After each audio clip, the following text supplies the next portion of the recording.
A lot of times when I'm, putting these together, I'll just lay the sketches out on the table and let them live together. And the narrative kind of finds its way together.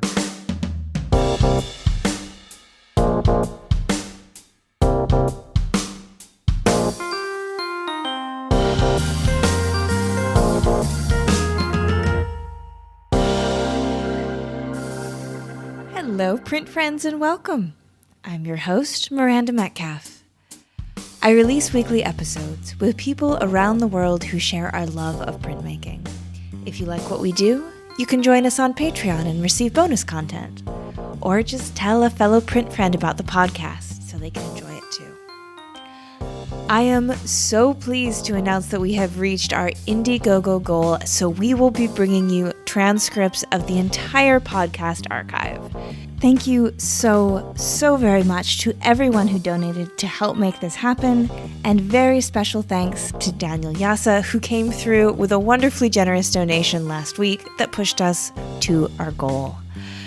There is still a week left, so if you were planning on donating, now is the time, and I want to let you know that anything extra we raise will go towards the transcription of future episodes and paying our lovely intern Elizabeth for her time and expertise.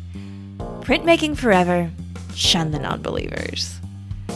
Hello Print Friend is brought to you by Speedball Art Products, who've been offering you a diverse range of high-quality products since 1997. Products like their new line of professional relief inks, beginning with the flagship color Super Graphic Black, developed with artist printer Bill Fick. Formulated with all the working properties artists demand, these light, fast inks roll out consistently, transfer beautifully, and clean up with soap and water.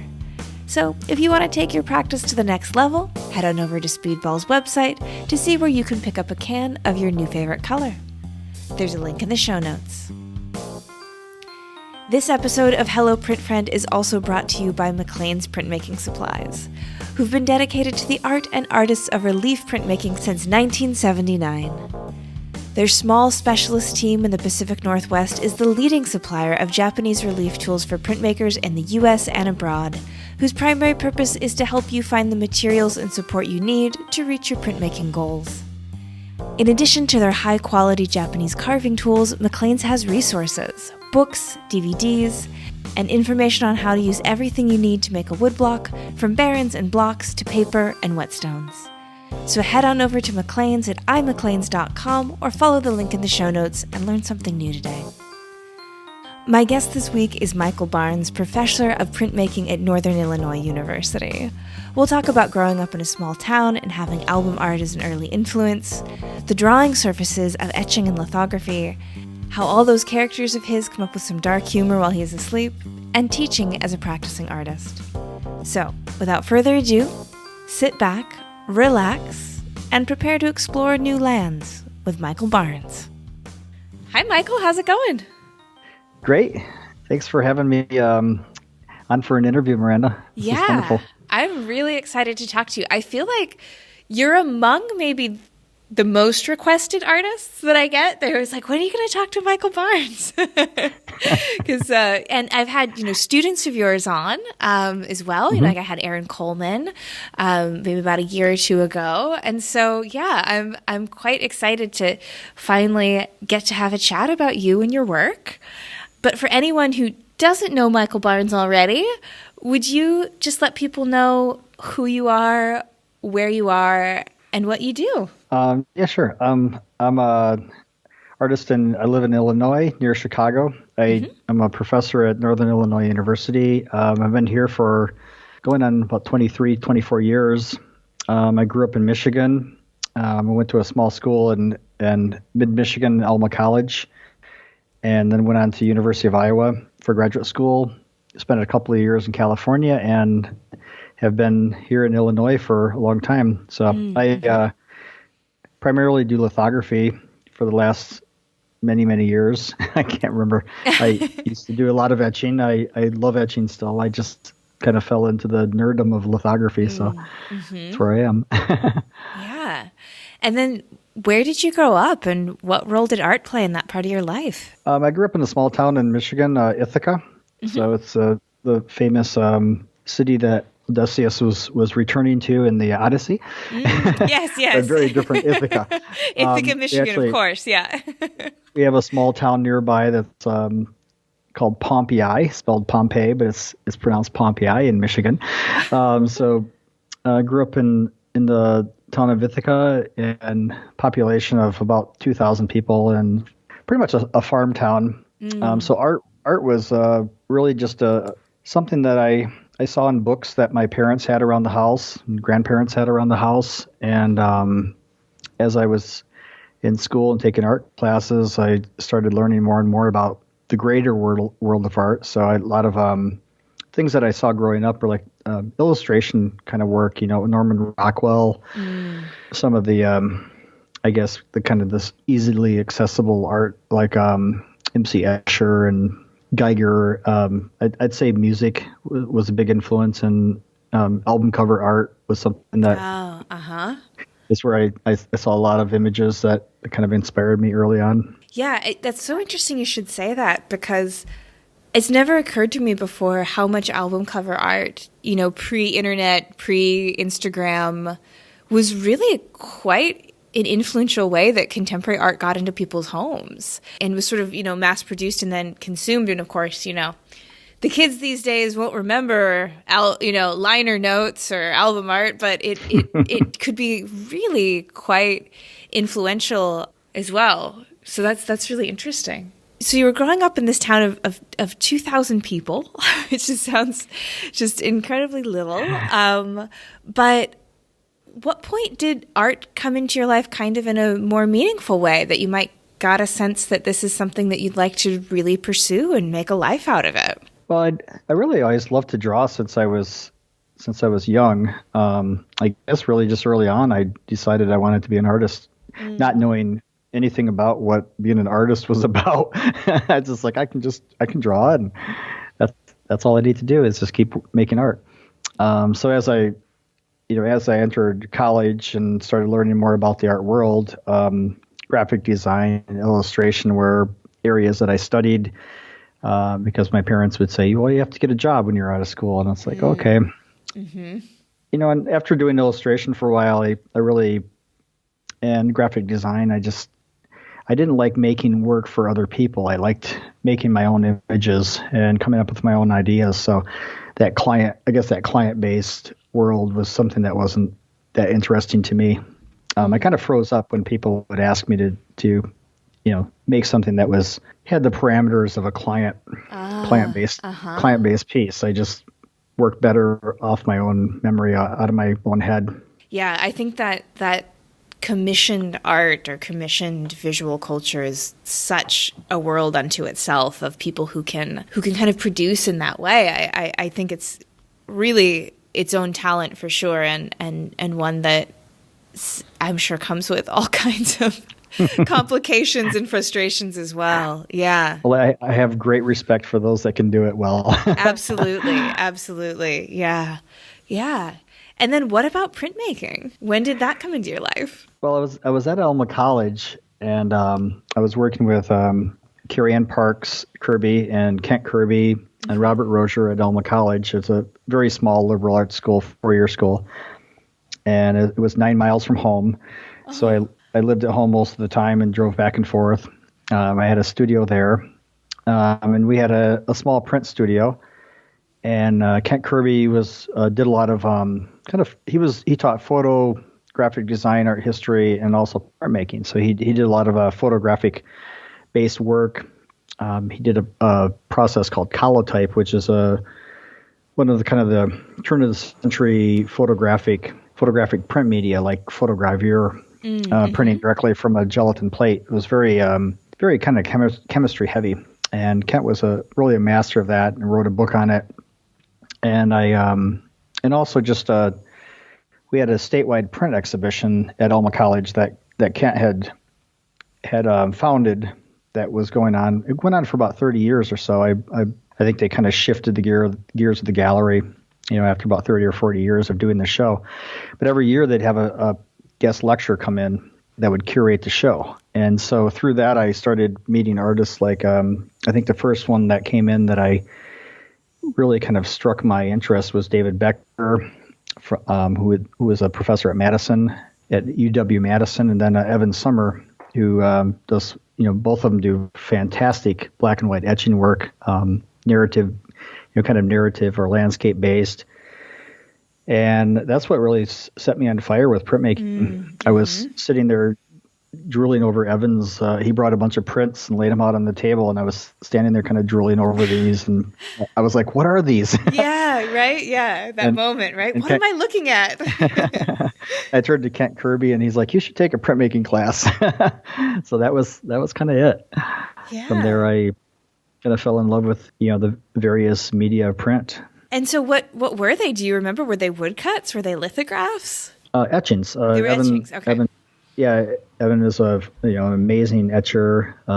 He has a very fantastic world that he creates. They're kind of these. If you haven't seen Evan Summers' work, you really should look at it. It's the large scale etchings that are kind of these fantastic, almost kind of post-apocalyptic sort of worlds. Very minimal, but a lot of perspective and geometry with these dark skies and black lakes and engravings, etchings, and he does collagraphs as well. So I really loved his work. And then David Becker's work with all the fabulous characters and very strange, dark narratives were something that just really, really kind of hit a note with me. And then I feel like, you said that you did etching and that you still love it, but I feel like you're so known for lithography and the work that you produce in that media. So when did that sort of come into your life and start to take over? And how did you get so good at it? Just give everyone the secret, please. Yeah. Well, I still don't feel like I'm very good at it, but I was Robert Rozier was my painting professor who also taught printmaking, and because Kent Kirby retired when I was a junior, but I kept working with him. And then I worked with Carrie Ann Parks in drawing and sculpture, and she was really one of my really major mentors in drawing. But I just really loved how print could, my drawings would translate into the print medium. I just really loved how, I figured, I've always said that I'm really, drawing based with my work, narrative and drawing based, but I just really love how they translate into the print media.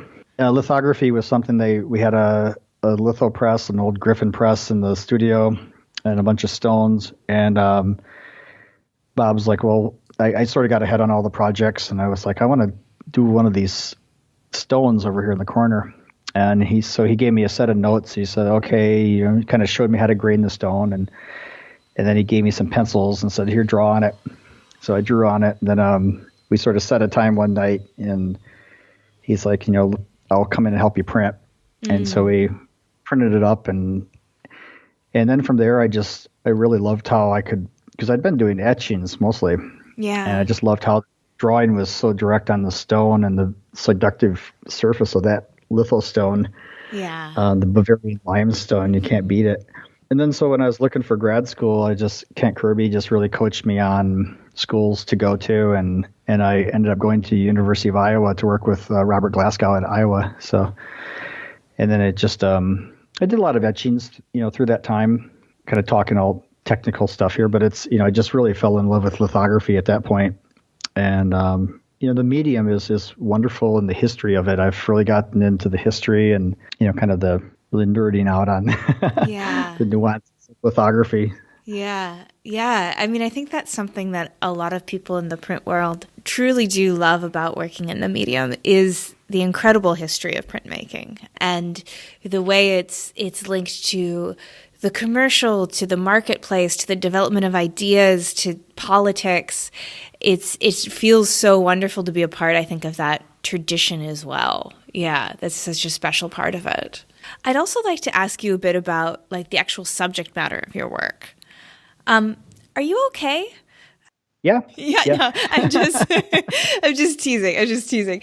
Because you have a really, really distinctive style. And I think that that's something that a lot of young artists, when they're starting out, like they're trying to kind of find a voice, right? And that's a huge part of going to school and being trained and just being a young exploring artist. And you have a Michael Barnes voice that's loud and clear. How did you come to that style? I mean, you talked a little bit about your influences, which sounds like, maybe has some of that, some of that aesthetic has been passed down generationally, like in that way. But what was your journey to come up with discovering what it was you wanted to make? So I'm understanding why you asked me if I was okay. Yeah. It's like, no, I'm just taking a drink of water. Oh, no. I've had that comment before. People come up to me in gallery and they're like, you look so normal. Yeah. Like, are you okay? Do you have someone to talk to? Yeah. There was a parent-teacher conference where my dad sat me down and he's like, I had to talk with your art teacher and she's really worried about you. Pulled out this little sketch I had done. It has this guy looking at an atomic cloud in the distance and his face is all melting. And this was in, ninth grade or something. And it's like, oh, I'm fine. Yeah. That's so funny. So too much Iron Maiden, I guess. But yeah, there's that album art, right? Again. Yeah. Yeah. I guess, aesthetically, the work really does come from, once I was exposed to art history, I fell in love with the Northern Renaissance and Hieronymus Bosch, Peter Bruegel, and really the fantastic worlds that Bosch creates.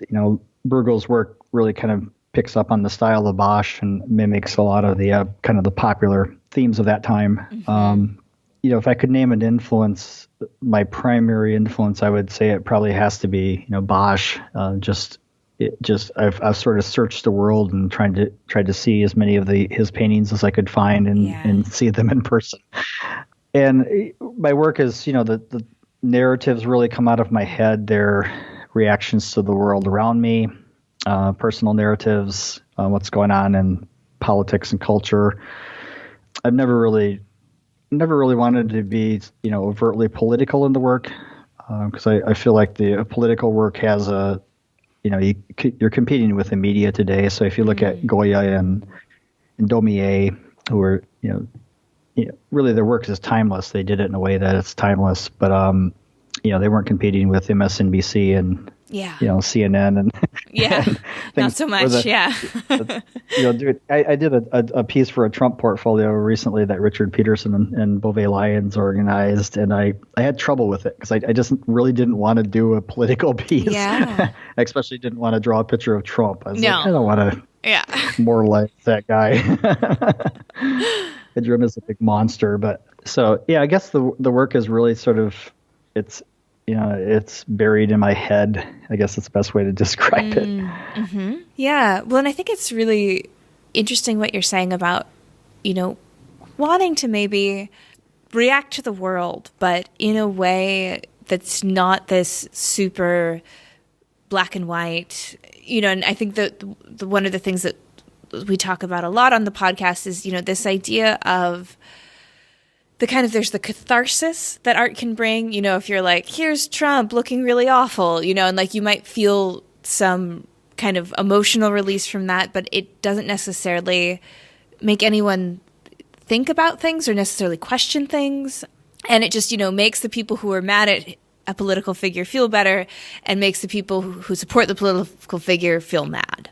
And to kind of go a little bit deeper, like I think, the way your work does is that it sort of seems to kind of drop below the surface a bit. And so sort of what I mean by that is, rather than saying, here's this one person and they suck in these ways, it seems to get more into kind of like an emotional feeling or some things that are maybe kind of inherent to the human experience that are deeper and then sort of lead to these outcomes, whether that's undue optimism or ignorance or, violence, that these are the things that are more like a universal theme. And that maybe is what you're speaking to too with being able to create timeless images, is that if you move from the specific into that kind of maybe deeper level of human trouble, you can get there. Yeah, and I think that, the sense of creating something that's poetic and something that is has a more universal access to it, I think is very important. And what I feel like I've tried to create is this world, my own world that has these, it's a cast of these characters that wander through the world. And I've sort of written about that a bit in my statements, where they're a bit oblivious to the world they're existing in. They're sort of trapped in some sort of, it's like one of those glass ant houses. Yes. they're sort of wandering aimlessly through the tunnels of their ant house, and somebody outside's watching them. Maybe we're watching them and analyzing, like, what are they doing? And I think, we could be like that as the human race. I read a lot of science fiction, watch a lot of science fiction cinema and literature, and so those stories about the sort of the human race, and the Earth being a tiny little microcosm of the greater universe. Yeah, and I think what you're saying about how your characters, I guess, if you want to, I think that's what you called them. Yeah, your characters or your figures, they don't ever seem to be particularly upset about the wasteland that they're inhabiting. They're just kind of focused on their task. And I think it adds very much to the feeling of kind of eeriness. And when you were talking about science fiction, it reminds me is that read a fair amount of science fiction as a kid, and really kind of like the classics like Vonnegut and Douglas Adams and that kind of thing. And I know since then, like, science fiction has taken off, and there's all kinds of wonderful, like, extremely, imaginative things sort of that go beyond that. Anyway, what I'm trying to say is that reading, Douglas Adams' Hitchhiker series, one of the most disturbing moments in that series for me is when Ford and Arthur are about to be shot out into space. They're in an alien ship, and Arthur is the human and Ford's the alien character, and Ford's completely not upset at all about the fact that they're about to die. He's just like, well, this, looks like this is how we're going to die. And Arthur is so, like, they're in this situation together, but he's not feeling this sort of human reaction to it. And it really was quite off-putting for me as a young reader, and feeling maybe a little bit of that kind of in your work, the way you look at the landscape that these figures are in, it's not going well for them. And yet they seem to be okay. They don't really know that. Nobody's told them. Yeah. And in getting into kind of a larger, political social context of the things I think about it, and it's like it's the type of world you're born into. And I've been extremely fortunate in the type of world that I've been born into. My family life has been wonderful. I have wonderful parents and siblings, and wonderful wife, and we have a wonderful life and very comfortable. And a lot of people in the world don't have that same kind of luxury. They're born into a world, or a world is sort of imposed upon them that it's a very tough existence. So I always think about that. So these characters in my story are just there's also there's an element of dark humor in them as well. So I don't, I'm not trying to just be heavy on everything, but there is satire. I'm thinking a lot about social and political satire in the work. Yeah, that element of dark humor was something that I wanted to ask you about, because the compositions are never just, here's a dystopian wasteland, go feel bad about it. It's they have so much more subtlety and playfulness that really makes them occupy a much more curious space, where I think the viewer necessarily doesn't know maybe how they're supposed to react to it. And that really invites this sort of long looking and this decoding. And I'm wondering how much of finding that balance between the grim and the mild happens consciously for you. Do you ever draw an image and you're like, oh, this is getting too silly, or this is getting too dark, I need to steer it back? Or is it kind of just something that happens naturally in your practice? I guess I kind of feel like everything happens a little bit spontaneously. It's I don't work in a spontaneous way by any means. It's very, things are kind of built up. But I'd say a lot of the original sketches are I keep a box full of my sketches, and I work in small sketchbooks. I draw on pieces of paper I might have with me.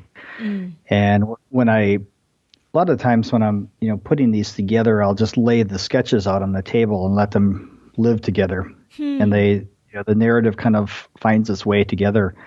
If you can sort of imagine going to sleep and the sketches start talking to each other and moving around.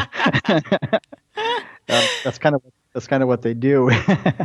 And I'll find the combinations and then develop, a larger narrative from that. So, I mean, individual sketches a lot of times are drawn from, faculty meetings, and academia is a wonderful resource for imagery material. I thought you were going to say for dystopian narratives, but well, that too, yeah. As the image develops in a larger piece, then I'll maybe bring other elements in and kind of flesh it out as I go through the piece. Yeah. So it's kind of it's a process. But it starts a little bit more spontaneous, but then it gets more developed as I move through it. Yeah. I also wanted to ask you, and I think this goes hand in hand with the dark humor, about the titling that you use, because I think a lot of times the titling will add that element of humor a bit, or give a bit more context to the work.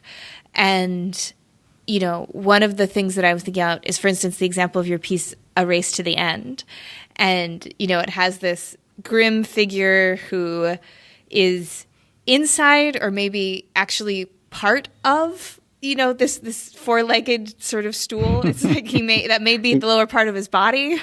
He's stuck. He's stuck inside of it. He's stuck in it, yeah. And is holding on to a steering wheel that's attached to nothing, and his stare, which I just love, he's looking out into the horizon, like where he's trying to go.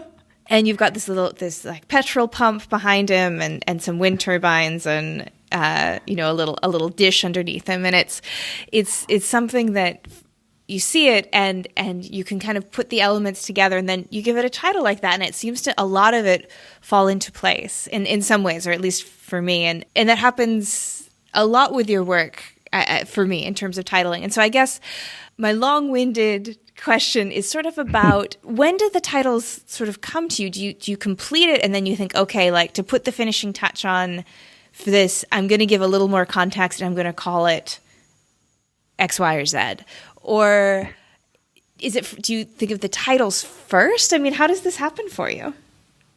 The titles are a very difficult process, because the title is very important to me, and it's imagine a writer coming up with a title for their book. It sort of sets the whole theme up, the whole picture. It can be a clue to what's going on. It could be. I don't like the titles to be too overly descriptive, right. Too obvious, because I think the title should be as poetic as the piece. It should complement the piece. A lot of times I'll have a sheet of paper in my studio, and I'll just start writing titles down. And sometimes, it'll take me a month after I finish a piece to actually get the title down. Yeah, I could see that. Then other times they just come to me. So it works both ways. So was titling something that was sort of always important to you? Because it seems like it's a part of the artwork in a really kind of fundamental way, in which some titles aren't necessarily. I think that the titles have become more important, and I've tried to be more, I guess, more thoughtful on the titles as I mature as an artist.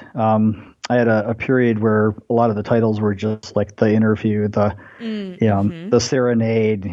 They'd reference something, but it was just a simple the thing. And so I have tried to be a lot more thoughtful on the titles as because they really do complement the piece. I don't just throwing a title on there that's silly or just flat out descriptive is useless. I think it can actually it's like putting a piece in a bad frame.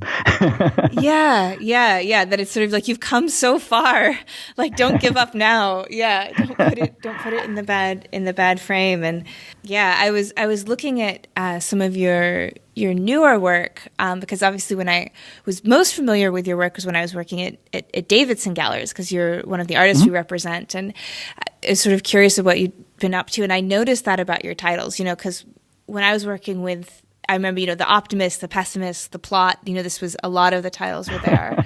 And then one that I think a really good example of this was the Some Things Are Best Forgotten, which is an image of these creatures sort of digging in, the dirt of, again, looks very sort of post-apocalyptic landscape, maybe pulling out the remnants of our society from the ground is sort of what it feels like is what's going on.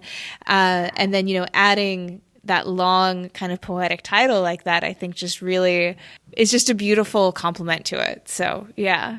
I feel like I've seen the evolution a bit in the years that I've known your work, and it's really cool. I was proud of that title because that that was what I worked really hard at figuring out the right title for it, because it really was about that sense of nostalgia and digging up the past, whether it's your own past or a world historical sort of past. And it's just, sometimes things are not as bright as you remembered them. Sometimes they are. So it could work both ways. But I left it open. So some things are best forgotten. Yes. Not everything, but not some everything, things. but some things. Yes. Yeah. I'm wondering too if you could speak to working with sort of a limited color palette that you do. Like you're not monochromatic, but it's all, I would say, within a certain slice of the color wheel that you tend to work. And I think, one of the real benefits that it has is that it really creates such a consistency from image to image in a way that we can kind of understand your work in relation to the works that have come before. Like, it really ties the pieces together. And of course there's the aesthetic voice as well, but you see these figures and you kind of, since they're all kind of in the same world that has the same color, you get the sense that they're all kind of working in the same space. But is that something that you ever find kind of limiting, or do you ever long for a neon green in your life at any point?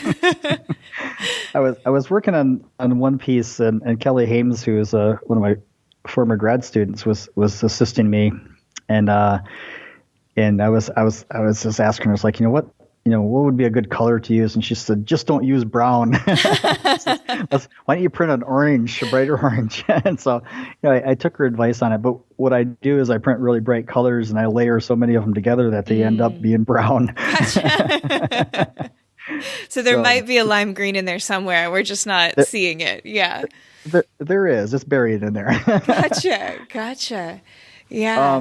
I guess with color, I like an older kind of nostalgic sort of look to it. I love the old sepia tone photographs. I guess I'm trying to put the pieces in maybe a different time period.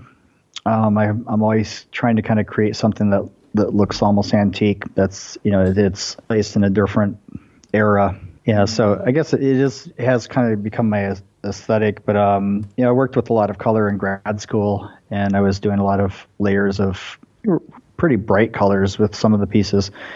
It was more of an abstract phase of my career, but I just I came back to this more monochromatic color palette, and it's I guess that's what it's kind of based in. It's just I worked mostly black and white through undergrad and to parts of grad school, and once I started working in color, I guess I just kind of always wanted to be back in that black and white world, but I wanted a chromatic black and white.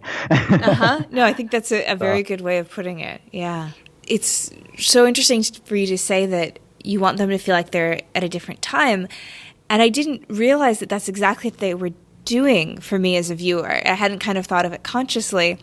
And, and whether that's sort of really far in the future or really far in the past, or kind of stepped just slightly to the right in the infinite universe spectrum, but that warm kind of sepia palette just gives your mind this subtle message of, okay, this isn't from right now, so where is it from?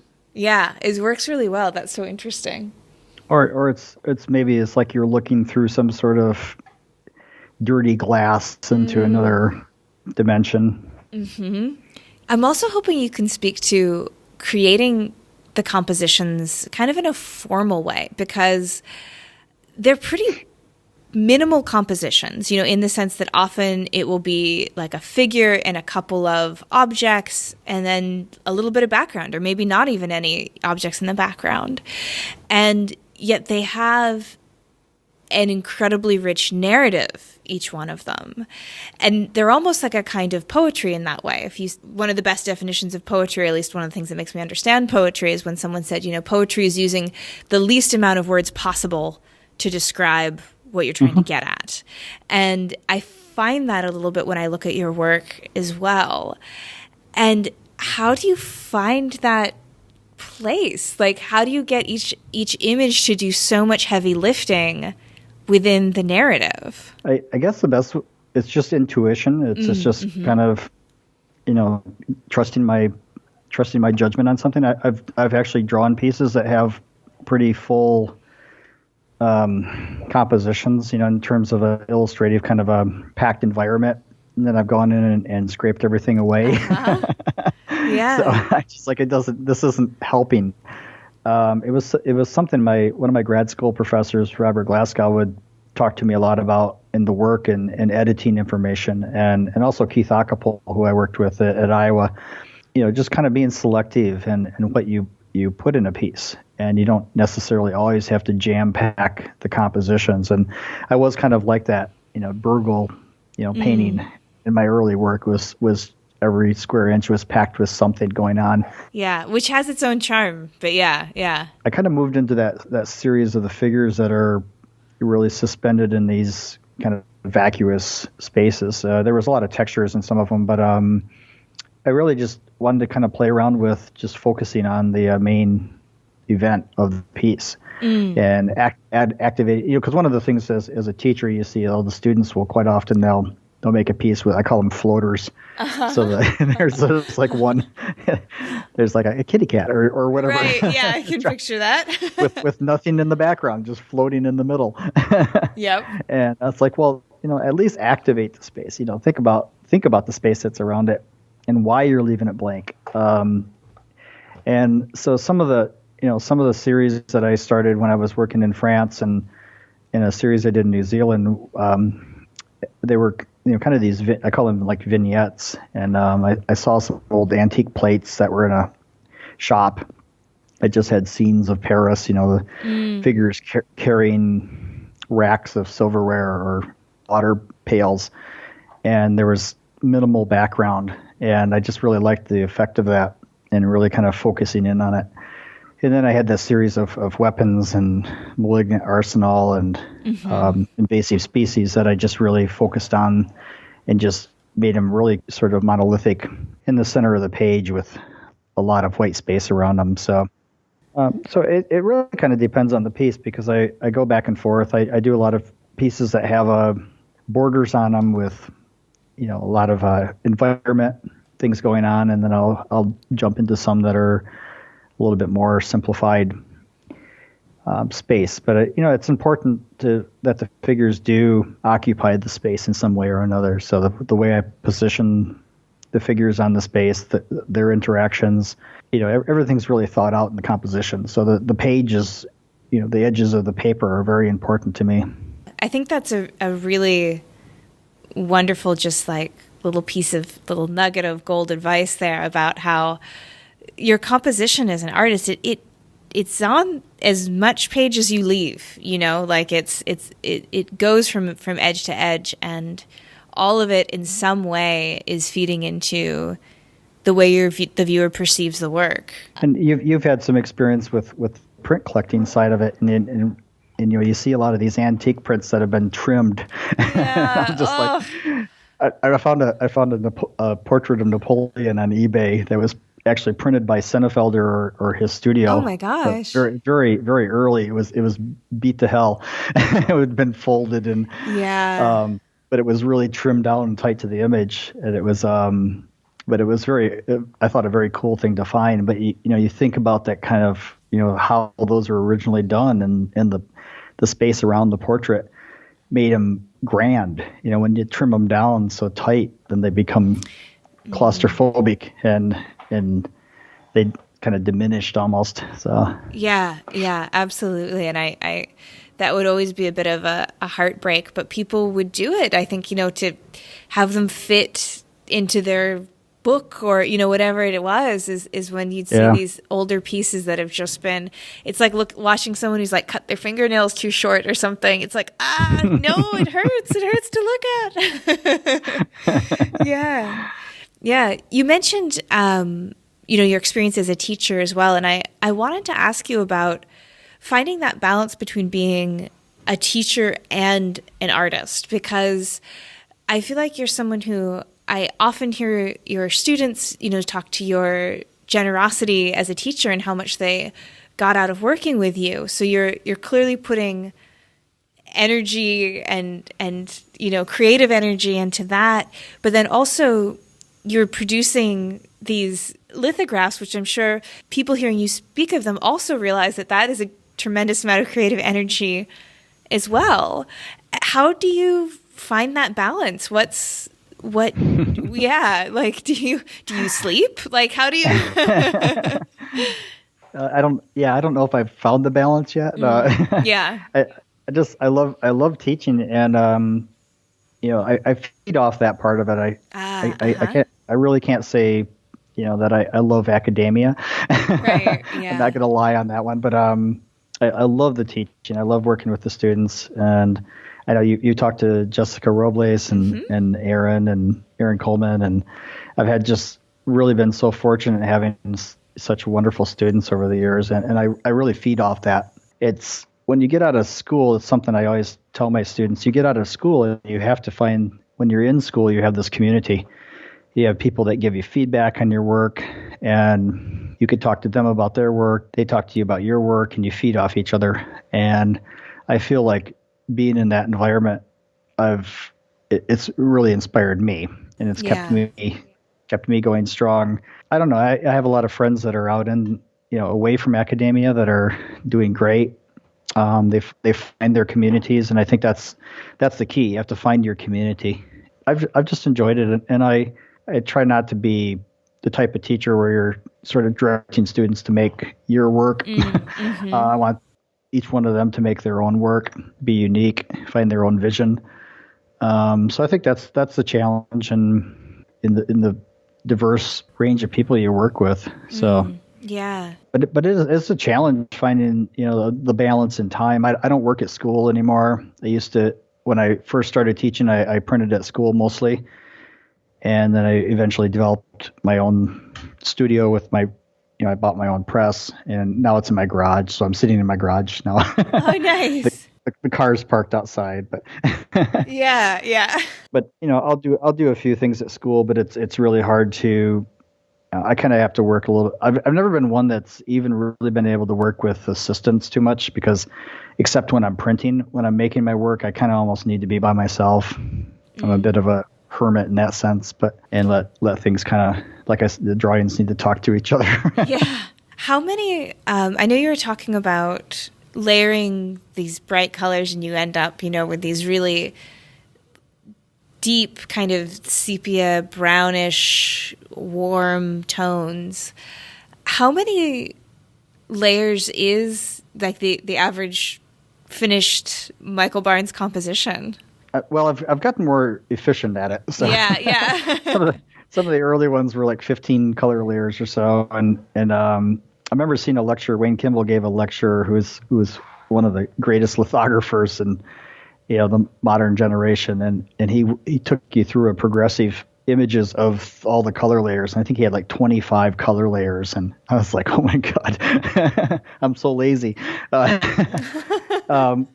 I've kind of gotten it down to like 6 or 7 colors in most of the pieces, so I mean, just kind of geeking out on the tech stuff. I use a pin registration method, and I typically draw the key image. The key image may not contain everything in the composition, but it's kind of the key element, maybe the main figure. And I proof that, and then I do a lot of the drawings on Mylars, and I shoot photo plates, positive working photo plates that are then pinned to the, pin registered, and then printed on top of the. Quite often I'll print a color or two first, and then I'll drop the key, and then I'll keep printing on it.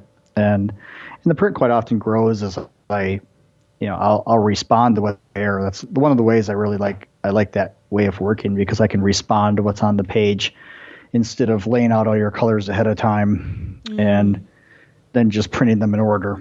I don't like working that way. I like to build because sometimes I'll add, or a color layer will be informed by what's already there, kind of how things are progressing. Yeah, I can see that. Yeah. But yeah, I've gotten it down to, 5 or 6 colors per print. So sometimes more if I need them. Yeah. I would say that still sounds like a lot, but yeah. Okay. Yeah. Yeah. You can't see any of them. They're all buried. They all turn gray. Yeah. Brown.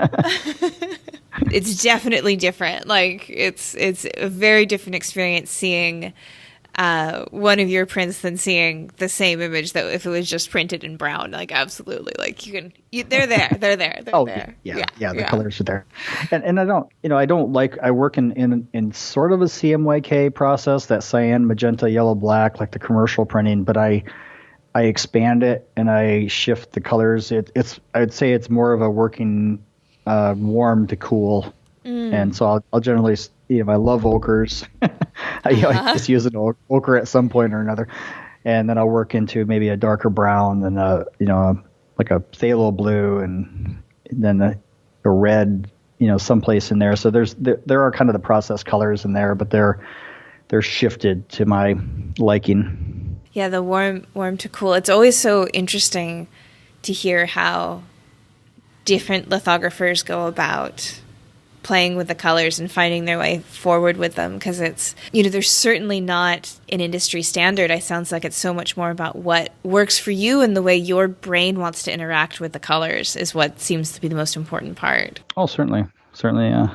And I'm thinking too, I would just love to ask you, do you have any particular stories about reactions you've gotten from your compositions that stand out? I don't know, like a artist talk or an opening or something like that, other than people being like, are you okay?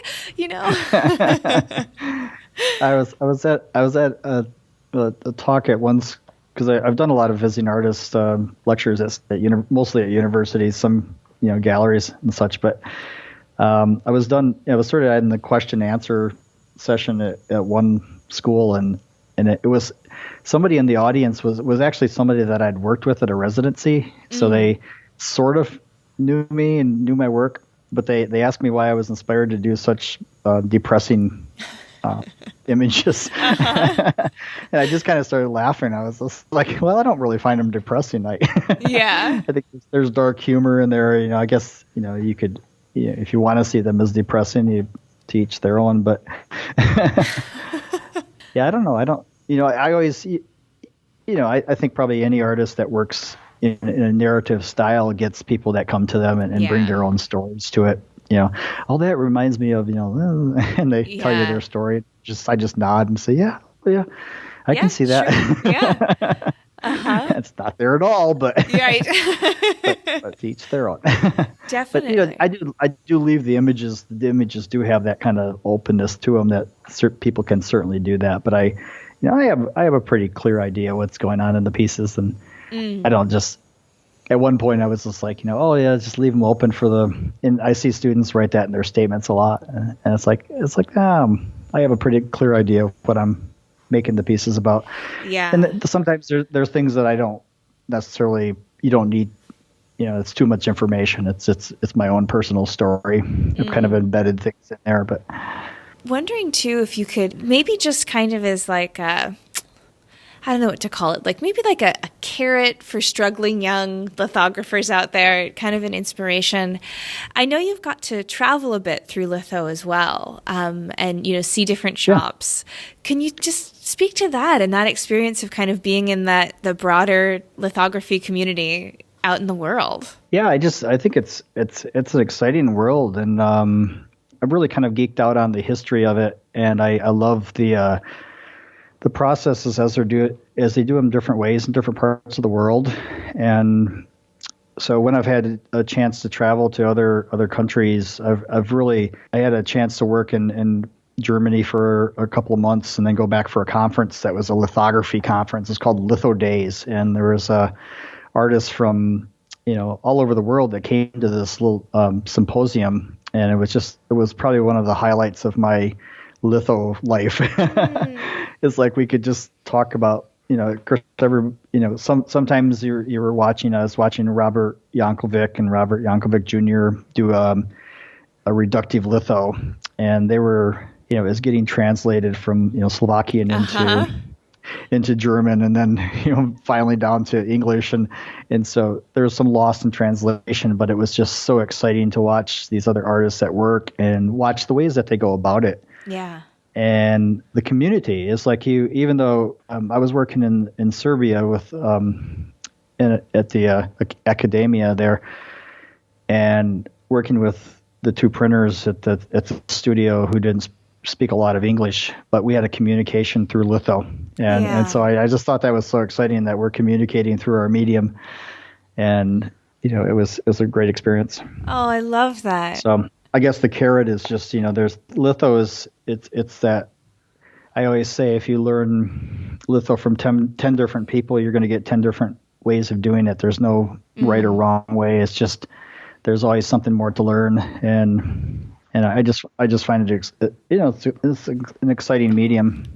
Do you think that variance that you see, it must be quite a flexible medium, and then also, of course, resources vary from country to country, stones vary from stone to stone. Is that sort of, and then it's also, not so prolific out in the world that it maybe has a chance to be standardized? Do you think that's sort of why there's so many different ways of coming at it and creating an image and problem solving? Is that where that comes from? Well, I think in part because some of the techniques that I've learned are they're kind of a product of like working in Poland and learning this asphaltum reduction process. It's like the Cold War era. The countries had limitations to what they could get for materials, so they learned to work with what they had, and really kind of taking things, learning how to make their own pencils and drawing materials. And then, we're really kind of facing that with technology now, because a lot of our materials that we are used to working with, because commercial printing is moving more to the digital side, so we're losing a lot of traditional. We still have gum arabic and lithothene and mineral spirits and all those things, but a lot of people are making their own litho pencils now. Just kind of the standard quality of the pencils and the different materials. I have a lot of friends that are making their own rollers and doing cool things. I've been making my own litho pencils for quite a few years now. Really? Pretty much all I've been drawing with are my own pencils. So. Oh, that's wild. I didn't know people were doing that. Yeah, they're just real basic. It's going back to some of the early, Sennefelder recipes, and Bolton Brown's book has been kind of like the golden standard on, litho pencil formulas. Oh, that's so funny. I feel like, as commercial printing is getting more and more digital, more and more advanced, I feel like the fine art lithographer, it's almost like going back into the history of time, finding the Sennefelder recipes for litho crayons and doing it again. And that's really funny. Well, I feel like, we're at the recording mark here, but okay. You are going to hang out and chat with Tim for a little bit, right, for Shop Talk, is that correct? Yeah. Excellent, excellent. Well, Michael, it's been such a treat to catch up and to hear a bit more of your story. I knew some of it, but I always love to hear the details and to talk about your work. And I'm really looking forward to sharing it with everyone. So thank you for letting me borrow an hour of your time. Well, thank you so much for inviting me to speak with you. It's been a pleasure. Well, that's our show for this week. Join me again next week when my guest will be Ben Rack, a PhD candidate at the University of New South Wales in Sydney. We'll talk about impression management, which is and isn't what you'd expect. You won't want to miss it. This episode, like all episodes, was written and produced by me, Miranda Metcalf, with editing by Timothy Pauschak and music by Joshua Weber. I'll see you next week.